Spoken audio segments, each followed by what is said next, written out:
Black mailer కావాలా, gold medalist కావాలా? రైతు బంధు అడిగితే చెప్పుతో కొట్టాలన్నారు. గల్లపట్టి అడిగే రాకేష్ రెడ్డిని గెలిపించండి. నాట్లు కాదు ఓట్లు వేసే నాడు రైతు బంధు వేస్తున్నారు. 5 నెలల్లోనే రైతాంగం ఆగమైంది. ఆలేరు సన్నాహక సమావేశంలో కేటీఆర్ బ్లాక్ మెయిలర్ కావాలా, గోల్డ్ మెడలిస్ట్ కావాలా తెలుసుకోవాలని బీఆర్ఎస్ వర్కింగ్ ప్రెసిడెంట్ కేటీఆర్ అన్నారు. ఆదివారం ఖమ్మం, వరంగల్, నల్గొండ పట్టభద్రుల ఎన్నికల ప్రచారంలో భాగంగా ఆలేరులో జరిగిన సన్నాహక సమావేశంలో కేటీఆర్ మాట్లాడుతూ ఇక్కడి కాంగ్రెస్ అభ్యర్థి జర్నలిజం ముసుగులో బ్లాక్ మెయిలింగ్ కార్యక్రమాలు చేశారని విమర్శించారు.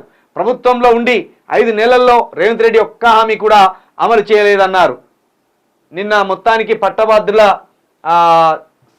పట్టభద్రుల సమావేశానికి సంబంధించి ఆలేరులో కేటీఆర్ గారు రాకేష్ రెడ్డి కోసం నిర్వహించిన సమావేశంలో పాల్గొన్నారు. సూటి అడుగుతాను ఆయన, బ్లాక్ మెయిలర్ కావాలా, గోల్డ్ మెడలిస్ట్ కావాలా? మీరు ఒకసారి బాగా చెప్తున్నా మళ్ళొకసారి నేను. రాకేష్ రెడ్డి బిట్స్ బిలాని, బిట్స్లో గోల్డ్ మెడలిస్ట్. ఇక తీన్మార్ మల్లన్న బ్లాక్ మెయిలింగ్లో గోల్డ్ మెడలిస్ట్. మరి ఈ బ్లాక్ మెయిలింగ్లో గోల్డ్ మెడలిస్ట్ సాధించిన అభ్యర్థి కోట్లేస్తారా, చదువులో గోల్డ్ మెడల్ సాధించిన వాళ్ళకి ఓట్లేస్తారా? పట్టభద్రులు ఆలోచించుకోవాలి. ఇంకా రాకేష్ రెడ్డి ఒక మాట అన్నాడు, నన్ను ఎమ్మెల్సీగా గెలిపిస్తే నాకు వచ్చే జీతం, ఎమ్మెల్సీగా నాకు వచ్చే జీతాన్ని నిరుద్యోగులకు రాసిస్తా. అది ఎంతమంది నిరుద్యోగులకు అవసరం వస్తుందో అంతమంది నిరుద్యోగులకు ఇస్తాను నేను నెల జీతం. ఉదాహరణకు 2 లక్షల రూపాయలు అనుకుందాం, ఎమ్మెల్సీ జీతం 2 లక్షల రూపాయలు అనుకుందాం. ఈ 2 లక్షల ప్రతి నెల ఈ 2 లక్షల రూపాయలను నేను నిరుద్యోగులకే ఇచ్చేస్తా, నాకు అవసరం లేదు, నేను బతకగలను అంటాడు. మనోడేమంటాడు, తీన్మార్ మళ్ళా ఏమంటాడు, 200 మందికి నేను ఆపరేషన్లు చేయించిన, గుండె ఆపరేషన్లు అంటాను. అరే బాబు, ఈ 200 గుండె ఆపరేషన్లు ఎక్కడ చేయించినవరా బాబు అంటే ఇంతవరకు లెక్కపత్రం లేదు. వారం రోజుల క్రితమే సవాల్ విసిరిన, అరే బాబు ఈ 200 గుండె ఆపరేషన్లు ఎక్కడ చేయించినావు, నీకు అంగీలాగు లోపల డ్రాయరే లేదంటున్నావు కదా, మరి 200 మంది గుండె ఆపరేషన్లు నీకు డబ్బులు ఎట్లా వచ్చే? 200 మంది గుండె ఆపరేషన్లు అంటే దగ్గర 40 కోట్లు అవుతున్నాయి. ఇవి ఈ 40 కోట్ల రూపాయలు ఎట్లా వచ్చాయి, ఎక్కడి నుంచి తీసుకొచ్చి చేపించినావు? సరే 40 కోట్ల రూపాయలు ఎవరి కాల్లో పట్టుకొని వచ్చి చేపించినావు, బాగానే ఉన్నది.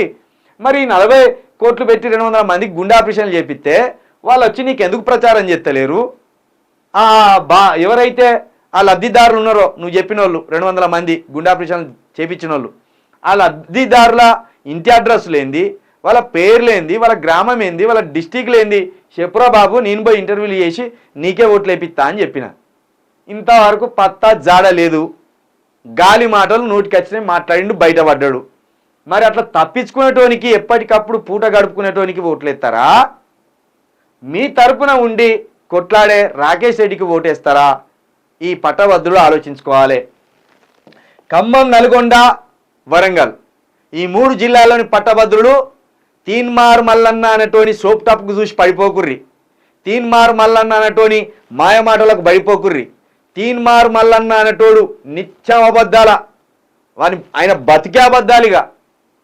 అరే ఊరే అని ఎందుకంటలేమంటే ఆ ఎమ్మెల్సీ అభ్యర్థి నిలబడ్డాడు కాబట్టి గౌరవం ఇవ్వాలి. మనకు నచ్చకపోయినంత మాత్రాన ఇప్పుడు మనం అనకూడదు, ఎమ్మెల్సీ బరిలో నిలబడ్డాడు కాబట్టి. నేను ఏమంటున్నా మరొకసారి, తీన్మార్ మల్లన్న నీకు నిజాయితీ ఉంటే నువ్వు 200 మంది గుండె ఆపరేషన్లు చేయించిన అంటున్నావు కదా, వాళ్ళ అడ్రస్లు వాళ్ళ పేర్లు నాకు ఇవ్వు, నేను ఇంటర్వ్యూ చేసుకొస్తా.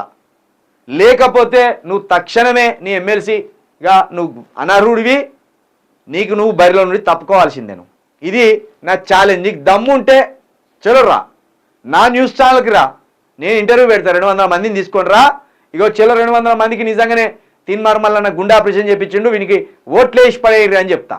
నువ్వు ఒక్కరిని చూపెట్టకపోవాలి, ఇక్కడనే ఇదే స్టూడియోలో ముక్కు నేలకు రాయాలి, నువ్వు బరిలో నుండి తప్పుకోవాలి. అందుకే అంటున్నాం, ఒక నిబద్ధత ఉన్నోడు రాజకీయాల్లో ఏ భాష మాట్లాడాలో గా భాష మాట్లాడుతున్న రాకేష్ రెడ్డి ఒక్కటే మాట మీద నిలబడ్డాడు, ఒక్క నిబద్ధతతో నిలబడ్డాడు.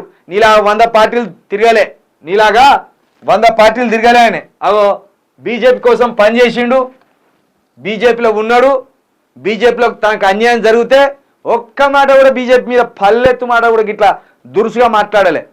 చేలో మనకు అక్కడ కుదరలేదు అనుకున్నాడు, పక్కకు వచ్చిండు.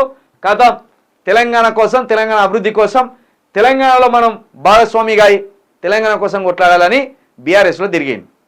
నీలాగా బీఆర్ఎస్ టికెట్ ఇవ్వకపోతే కాంగ్రెస్ టికెట్ ఇవ్వకపోతే బీజేపీ టికెట్ ఇవ్వకపోతే మళ్ళీ కాంగ్రెస్, ఇట్లా తిరగలే.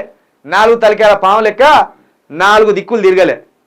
కాబట్టి పట్టభద్రులు కూడా బాగా ఆలోచించండి. ఎవరికి ఓటేస్తే మన ఓటు అక్కడికి వస్తుంది, ఏ దొంగను ఓడగొడితే మన తెలంగాణ బాగుంటుంది, అది ఆలోచించి బ్లాక్మెయిలర్ కోటేస్తారా మీరు గోల్డ్ మెడలిస్ట్ కోటేస్తారా బాగా నిర్ణయించుకోవాలని నేను కూడా మీ అందరినీ విజ్ఞప్తి చేస్తున్నా.